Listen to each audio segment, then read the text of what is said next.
नमस्कार दोस्तों आज की हमारी इस वीडियो का जो टॉपिक है वो टॉपिक है मेंटेनेंस एक्ट के बारे में। दोस्तों ये एक ऐसा एक्ट है, ये एक ऐसा लॉ है जो सिर्फ और सिर्फ वाइफ के ऊपर लिखा गया है, सिर्फ और सिर्फ वाइफ के लिए ही है। इस वजह से ये जो लॉ है ये इससे रिपरकशंस जो आती हैं वो सारी की सारी मेल के ऊपर यानी कि हस्बैंड के ऊपर आ जाती हैं और मेल में सिर्फ हस्बैंड के ऊपर ये सारी रिपरकशंस आ जाती हैं। इस वीडियो में हम ये जानेंगे कि ये मेंटेनेंस एक्ट क्या चीज़ है, इसमें क्या कहा गया है मेंटेनेंस एक्ट में और इसमें कौन-कौन सी बातें गलत हैं, अगर कोई है तो वो कौन-सी गलत हैं। उसके बाद हम ये जानेंगे कि उसके नुकसान क्या-क्या हैं और सबसे ज़रूरी कि क्या इसे ठीक किया जा सकता है। तो आइए शुरू करते हैं। दोस्तों मेंटेनेंस एक्ट ये एक ऐसा एक्ट है, एक ऐसा लॉ है जो वाइफ को ये कैपेसिटी और कैपेबिलिटी देता है कि वो अगर इस ऐसी हालत में है जहाँ पर उसे लगता है कि वो अपना भरण-पोषण नहीं कर सकती, अपने देखभाल नहीं कर सकती, उस केस में वो जो औरत है अपने हस्बैंड के ऊपर मेंटेनेंस का केस डाल सकती है और अपने हस्बैंड से मेंटेनेंस क्लेम कर सकती है। इसी मेंटेनेंस एक्ट में बच्चों को भी इंक्लूड कर दिया गया है। यानी कि अगर कोई लड़का 18 साल से कम आयु का है या कोई लड़की 21 साल से कम आयु की है, उस समय पे क्या होता है कि अगर कोई भी औरत यानी कोई भी वाइफ अगर क्लेम करती है मेंटेनेंस, तो वो अपने बच्चों का नाम लिखवा के बच्चों की भी मेंटेनेंस क्लेम कर सकती है अपने हस्बैंड से। ये लॉ को इस तरह से लिख दिया गया है। इसका इस्तेमाल जो है, तो ज़्यादातर ही अब हमने देखा है आम तौर पर इसका इस्तेमाल होता है जब भी लड़की लड़के के ऊपर कोई फेक केस डालती है, उस सभी फेक केस के दौरान क्योंकि एक इंटेंशन लड़की की यहाँ पे ये भी होती है कि वो पति से पैसे निकलवाना चाहती है, तो उस केस में वो क्या करती है, अगर तो कोई बच्चा है मैरिज से और वो बच्चा छोटा है, तो वो बच्चे को साथ में ले जाएगी। अब हमेशा देखना, अगर बच्चा छोटी आयु का होगा, कम आयु का होगा, 10 साल से कम आयु का होगा, तो जो लड़की है वो बच्चे को साथ में लेके चली जाएगी और लड़के के ऊपर केस कर देगी। बहुत सारे फेक केस करेगी। मैं सिर्फ फेक केस करने वाली लड़कियों की बात कर रहा हूँ यहाँ पे। जो सही केस कर रही हैं लड़कियाँ उनकी बात नहीं कर रहा हूँ। जो सिर्फ फेक केस हैं उन्हीं की बात कर रहा हूँ। उस केस में वो क्या करेंगी लड़कियाँ, फेक केस वाली जो लड़कियाँ हैं, वो एक के बाद एक केस लगाएँगी लड़के के ऊपर और उसके ऊपर से ये मेंटेनेंस का केस भी लगा देंगी। तो क्योंकि वो बच्चों को भी साथ में लेके गई हैं, तो अपनी मेंटेनेंस भी माँगेंगी और बच्चों की मेंटेनेंस भी माँगेंगी। अब ये जो लॉ है ये कितनी मेंटेनेंस बोलता है कि कितनी मेंटेनेंस मिलेगी। लॉ ने मेंटेनेंस कितनी मिलेगी उसको अच्छी तरह से डिफाइन नहीं किया था, इसलिए इसके ऊपर कुछ अमेंडमेंट्स आई और अमेंडमेंट्स के बाद इसको क्लियर किया गया कि वो जो मेंटेनेंस होगी वो उसकी वैल्यू कितनी होगी, पैसा कितना होगा। तो वो ऐसा होगा कि जितनी कमाई हस्बैंड की है, उसकी कमाई का आधा हिस्सा वाइफ को मिल जाता है, क्योंकि वो 2 लोग हैं। अगर उनकी शादी से कोई बच्चा भी है, मान लीजिए कि 2 बच्चे हैं। मैं एक एग्ज़ाम्पल ले रहा हूँ, मान लीजिए कि 2 बच्चे हैं शादी से और वो दोनों बच्चों को लेके साथ में चली गई है। तो टोटल कितने हो गए परिवार में? हस्बैंड, उसकी हस्बैंड की वाइफ और 2 बच्चे यानी कि 4 लोग। तो जो सैलरी है वो 4 लोगों में डिवाइड होगी। उसमें क्या होगा, अगर लड़की है वो दोनों बच्चों को साथ में लेके गई है, तो वो कितने लोग हो गए? 3 लोग हो गए और जो लड़का है वो कितना है? सिर्फ 1 है। तो आप ये सोच के देखिए कि हस्बैंड कितना भी काम कर ले, कितनी भी कमाई कर ले, कितनी भी अपनी शरीर तोड़ ले नौकरी करने में, लेकिन अल्टीमेटली उसके हाथ में क्या आएगा? सिर्फ 1/4 सैलरी, क्योंकि बाकी 3 हिस्से जो होंगे उसकी सैलरी के, वो 3 हिस्से वो लड़की ले जाएगी, 2 बच्चों के और 1 खुद का। ये भी हमने देखा है कि बहुत सारे केसेज़ में कि लड़कियाँ जो हैं 10 साल से ऊपर की आयु के बच्चे यानी 10 साल से जो ज़्यादा की आयु के बच्चे हैं, उनको नहीं लेके जाती।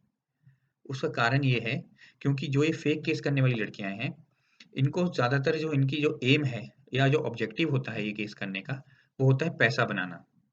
और वो अगर 10 साल से बड़ी आयु का कोई बच्चा है, तो उसे ले जाने में कोई फ़ायदा नहीं है, क्योंकि बच्चा बड़ा हो चुका होता है, बच्चे को सारी समझ आती है और बच्चे को फिर जो है जो मतलब हस्बैंड है, उनको मिलने का राइट भी मिल जाता है बच्चों को। और हो सकता है कि बच्चा चूज़ करे कि वो सिर्फ़ हस्बैंड के साथ ही रहना चाहता है, वाइफ़ के साथ तो रहना ही नहीं चाहता। यानी कि जो बच्चा है वो ये डिसाइड करे कि मुझे अपने फादर के साथ रहना है, मुझे मदर के साथ नहीं रहना। तो उस केस में क्या होगा, उस केस में सिर्फ़ उस वाइफ़ को एक एक चौथाई ही हिस्सा मिलेगा। यानी जो हमने पिछला एग्जाम्पल लिया, अगर हम उसी एग्जाम्पल में ये समझें कि अगर वो बच्चे 10 साल से ज़्यादा की आयु के थे और वो जो वाइफ है वो लेकर नहीं गई बच्चों को साथ में और बच्चे अब हस्बैंड के साथ रह रहे हैं, तो जो हिस्सा मिलेगा वाइफ को वो एक चौथाई मिलेगा। तो अगर आप ये सारी बात समझें तो ये लॉ सिर्फ सीधा-सीधा ये कहता है कि वाइफ हस्बैंड के ऊपर मेंटेनेंस का क्लेम डाल सकती है, अगर उसे लगता है कि वो अपना खर्चा नहीं कर पा रही है, ठीक से नहीं रह पा रही है उस केस में, और वो अपने बच्चों का भी मेंटेनेंस माँग सकती है अगर बच्चे उसके साथ रह रहे हैं तो।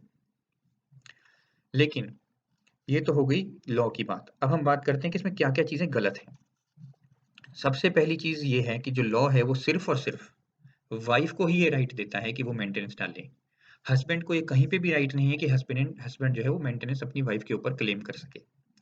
यानी कि हस्बैंड और वाइफ़ तो एक परिवार की तरह मानने चाहिए, उसके बावजूद भी एक परिवार की तरह ना मानते हुए हस्बैंड को हमेशा इसी नज़रिए से देखा गया है कि सारी की सारी रिस्पॉन्सिबिलिटी हस्बैंड की है अपने पूरे परिवार का पेट पालन पोषण करना। लेकिन ये तो बहुत ही गलत बात है, क्योंकि अगर वाइफ है और मान लीजिए वो भी कमाती है, नौकरी करती है, जो आजकल अक्सर देखा ही गया है, उस केस में वाइफ तो कभी भी अपने पैसे का कोई अपनी सैलरी का कोई भी हिस्सा हस्बैंड को नहीं देती है मेंटेनेंस के रूप में। मान लीजिए कि वाइफ ने फेक केस किया हस्बैंड के ऊपर और हस्बैंड जो है बेचारा धक्के खाता-खाता अपनी नौकरी से हाथ धो बैठा, क्योंकि उसके ऊपर बहुत सारे केस होंगे और उस केस के बाद हो सकता है उसकी नौकरी चली जाए। तो अगर मान लीजिए उसकी नौकरी भी चली गई है, उसके बावजूद भी कि उसके पास 1 रुपया भी नहीं है जेब में, तो भी उसकी वाइफ़ की सैलरी में से उसको कुछ भी नहीं मिलेगा। और जो वाइफ़्स हैं, उनकी तो ना तो नौकरी जाएगी, ना कुछ और होगा क्योंकि उनके ऊपर तो कोई एक्शन ही नहीं होगा। इसलिए इसमें सबसे पहली गलती ये है कि इसमें सारा का सारा जो राइट है मेंटेनेंस माँगने का, वो सिर्फ़ और सिर्फ़ औरत को दिया गया है, वाइफ़ को दिया गया है, हस्बैंड को दिया नहीं गया। दूसरी बात, जो बच्चे हैं, बच्चे जब कोई वाइफ़ ले जाती है अपने साथ, तो उस केस में पहले ये डिसाइड होना चाहिए कि ये जो बच्चे हैं, वे किसके पास आएँगे? हस्बैंड के पास रहने चाहिए या वाइफ़ के पास रहने चाहिए या दोनों म्यूचुअली क्या डिसाइड करते हैं? और अगर आधा-आधा या आप मान लीजिए कि हस्बैंड जो है वाइफ़ का, वो अपने बच्चों से मिलने जाता है बीच में, उसको मिला हुआ है राइट मिलने का अपने बच्चों को कोर्ट द्वारा, तो उसको पैसे देने की ज़रूरत नहीं है अपनी वाइफ़ को। वो अपने बच्चों के नाम पे भी पैसे जमा कर सकता है या आते-आते अपने बच्चों के लिए राशन लेके दे सकता है, उनको कपड़े लेके दे सकता है। लेकिन ये सब प्रोविज़न उसमें नहीं दिया गया है, इसमें सिर्फ़ और सिर्फ़ पैसे की ही बात की गई है। ये इसमें एक बात मुझे गलत लगी। तीसरी और सबसे गलत बात ये है कि ये केस भी बाकी केसेज़ की ही तरह एक क्रिमिनल केस बन जाता है, अगर लड़का लड़की को मेंटेनेंस नहीं दे या मेंटेनेंस देने के लिए इनकार करे। उस केस में ये जो केस है, ये क्रिमिनल केस बन जाता है और इसकी भी सारी की सारी जो प्रॉब्लम्स हैं, वो वही है कि अगर ये केस एक बार क्रिमिनल बन जाएगा, तो लड़के को धक्के खाने पड़ेंगे, उसको अपनी नौकरी से हाथ धोना पड़ेगा, तो ये सभी चीज़ें इसके साथ ही जुड़ जाती हैं। अब जानते हैं इसके नुकसान क्या हैं? नुकसान ये है कि सारे का सारा जो फाइनेंशियल बोझ है, वो लड़के के ऊपर है, हस्बैंड के ऊपर है और जो भी नुकसान होंगे, वो सिर्फ़ और सिर्फ़ हस्बैंड के होंगे और सबसे बड़ी बात तो है पैसे का नुकसान, क्योंकि हस्बैंड कमाएगा, धक्के खाएगा, नौकरी में भी बेचारा धक्के खाएगा और के कोर्ट कचहरी में भी धक्के खाएगा। उसके बाद जितना भी माड़ा-मोटा जो भी थोड़ा बहुत कमाएगा, वो थोड़ा बहुत भी जो कमाई करेगा, उसका भी कुछ हिस्सा जो है वो वाइफ़ को मिल जाएगा। डिपेंड करता है कि अगर बच्चे हैं या नहीं हैं, उसके ऊपर डिपेंड करेगा और हिस्सा जो है वाइफ़ को मिल जाता है। तो हस्बैंड का तो इस केस में पहला यही नुकसान है। दूसरा नुकसान, अगर अगर मान लीजिए उसके ऊपर और भी बहुत सारे केसेज़ हैं, जिसकी वजह से उसकी नौकरी चली गई है, तो इस बात को कोई सुनने वाला नहीं है कि उसको झूठे केस की वजह से नौकरी से हाथ धोना पड़ा है और उसके पास कोई पैसा नहीं है। ये कोई भी नहीं सुनने वाला। और उसके अलावा उसके ऊपर ये क्योंकि मेंटेनेंस का केस लग चुका है, तो ये केस भी क्रिमिनल केस की तरफ कन्वर्ट हो जाएगा क्योंकि वो पैसा नहीं दे पाएगा। ये दूसरा नुकसान है। तीसरा नुकसान है कि पूरा मेंटल स्ट्रेस हो जाता है। आदमी के पास सोचिए पैसा भी नहीं है, उसको पैसा देना भी पड़ रहा है, कमा वो खुद रहा है, अपने बच्चों से भी नहीं मिल पा रहा है। बहुत सारी चीज़ें उसके दिमाग से चल रही होती हैं, उस समय पे जिस समय पे ये केस चलता है। इसलिए ये बहुत ज़्यादा मेंटल स्ट्रेस देता है। साथ-साथ फाइनेंशियल बर्डन तो है ही क्योंकि पैसा देना पड़ रहा है, पैसा आपका खर्च भी हो रहा है कोर्ट कचहरियों के चक्कर में और आपको देना भी पड़ रहा है और बिना किसी बात के आपको देना पड़ रहा है। और वो जो लड़की है, वो नौकरी कर भी रही है, उसके बावजूद वो ऐसा शो करेगी कि मैं ठीक तरह से अपना पालन-पोषण नहीं कर पा रही हूँ, मुझे स्ट्रेस है, मेरे लिए बहुत मुश्किल हो रहा है, इसलिए मुझे मेंटेनेंस दी जाए। इसने मुझे टॉर्चर करके घर से निकाल दिया है, मुझे बहुत दिक्कत हो रही है इसलिए मुझे मुझे पैसा दिया जाए। तो उस केस में पैसा उसको लग जाता है, मेंटेनेंस उसको लग जाती है, जो कि सही बात तो बिल्कुल भी नहीं है। अब हम ये जानते हैं कि ये जो नुकसान मैंने बताए, देखिए ये नुकसान यहाँ तक लिमिटेड नहीं है, नुकसान हर केस में जो मैंने प्रीवियस वीडियोज़ में भी बताए हैं, वो यहाँ तक लिमिटेड नहीं है।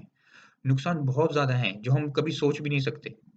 एक लड़के की पूरी-पूरी ज़िंदगी बर्बाद हो जाती है, इन सब चक्करों में। इसलिए नुकसान तो बहुत है, सोसाइटी का नुकसान तो है ही, बच्चों का भी नुकसान है, हर तरह से नुकसान है। लेकिन उसके बाद भी अगर हम बात करें कि ये जो नुकसान है, क्या इन्हें ठीक किया जा सकता है या क्या ये लॉ ठीक किया जा सकता है, जिससे ये नुकसान ना हो? तो मैं आपको एक सीधा और सरल जवाब दूँगा कि ठीक तो हम कुछ भी कर सकते हैं, सिर्फ़ अगर हमारी इंटेंशन सही है, अगर हम चाहते हैं कि हम ठीक करें। अगर हम चाहेंगे ही नहीं कि हम ठीक करें, तो कभी ठीक नहीं होगा। और ठीक कौन करेगा? सरकारें करेगी, सुप्रीम कोर्ट्स कर सकती हैं। तो अगर हमारी इंटेंशन है, अगर हम चाह रहे हैं कि सब कुछ ठीक हो, तो सब कुछ ठीक हो सकता है। जैसे मैंने पहले भी बताया, जैसे प्रीवियस वीडियोज़ में भी मैंने बात की है कि लॉ जो हैं, जितने भी लॉ हैं, उन्हें बिल्कुल बराबर होना चाहिए। सबको बराबर की नज़र से देखना चाहिए, तभी वो लॉ एक लॉ है, अदरवाइज़ वो लॉ नहीं है, क्योंकि वो अनकॉन्स्टिट्यूशनल हो जाएगा।